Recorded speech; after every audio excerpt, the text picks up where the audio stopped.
வணக்கம். சென்னையில் போலீஸ் குவிப்பு, பதற்றமான நிலைமை. ஸ்டாலின் எடுத்த அதிரடியான முடிவு. நண்பர்களே, இந்த வீடியோவிற்கு ஒரே ஒரு லைக் மட்டும் சப்ஸ்கிரைப் பண்ணிருங்க. விஜய் அவர்கள் தனி பெரும்பான்மை நிரூபிக்க முடியாத காரணத்தினால் தற்பொழுது ஆளுநர் கூட்டணிகளிடம் ஆதரவுகளை பெற்று வாருங்கள், அதற்கு பிறகு முதல்வராக பதவி பிரமாணம் செய்து கொள்ளலாம் என்பதை தெரிவித்துவிட்டார். தற்பொழுது ஸ்டாலின் அவர்கள் எடுத்த முடிவு சென்னையில் மிகப்பெரிய ஒரு பரபரப்பை ஏற்படுத்தியுள்ளது. கிட்டத்தட்ட அரசியலுக்கு அப்பாற்பட்டு ஒரு சூழ்ச்சி சமுதாயத்தில் நடந்து கொண்டிருக்கிறது. யாரிடம் எவ்வளவு கமிஷன் பெற வேண்டும், எந்த நிறுவனம் மாதம் மாதம் பல கோடிகளை கொடுக்கிறது, அது அதிமுகவிற்கும் திமுகவிற்கும் நன்றாகவே தெரியும்.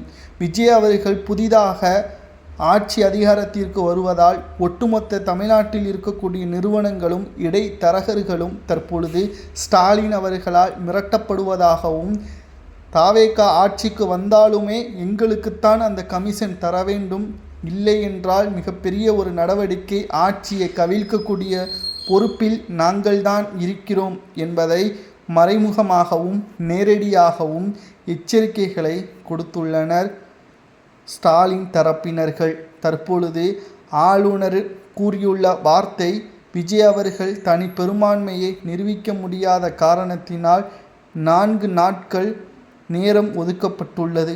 விஜய் அவர்கள் அதற்குள்ளாகவே எடப்பாடியிடம் ஆதரவை கேட்பதை தவிர வேறு வழியே கிடையாது என்ற தகவலும் கிடைக்கப்பெற்றுள்ளது. எடப்பாடி பழனிசாமி அவர்களிடம் ஆதரவை கேட்டால் மட்டும்தான் விஜய் அவர்கள் 5 ஆண்டுகளை பூர்த்தி செய்ய முடியும். அப்போதுதான் திமுக செய்த ஊழல்களையும் வெட்ட வெளிச்சத்திற்கு கொண்டு வர முடியும்.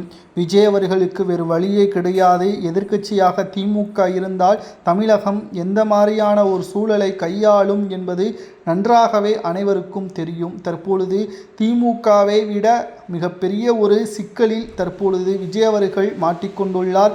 அதிலிருந்து அவர் தப்பிக்க வேண்டும் என்றால் அதற்கு ஒரே வழி எடப்பாடியுடன் கைகோர்ப்பதுதான். அவருக்கு முதல்வர் பதவியோ துணை முதல்வர் பதவியோ கொடுப்பதுதான் சிறப்பு.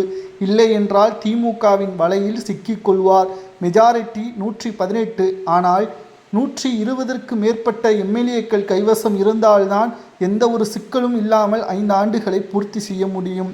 ஆனால் பாமகவோ விடுதலை சிறுத்தைகளோ காங்கிரஸோ உடன் இருப்பதால் எந்த ஒரு பயனும் இல்லை. அது திமுகவிற்குத்தான் பயனடையக்கூடிய வகையிலும் பிரச்சனைகளை ஏற்படுத்தி போலீஸ் பாதுகாப்பை, லா அண்ட் ஆர்டரை ஏற்படுத்தக்கூடிய ஒரு சூழலையும் கையாளக்கூடிய வகையில் மாறும். அப்பொழுது விஜய் அவர்களுக்கு மிகப்பெரிய ஒரு சிக்கலையும் நெருக்கடியையும் ஏற்படுத்தக்கூடிய சூழல் உருவாகும். இதனால்தான் சென்னையில் தற்பொழுது 2 நாட்களாகவே போலீஸ் பாதுகாப்புகள் போடப்பட்டுள்ளது. ஆளுநரிடம் தலைமை காவல் அதிகாரிகள் தற்பொழுது பேச்சுவார்த்தையும் நடத்தி வருகிறார்கள்.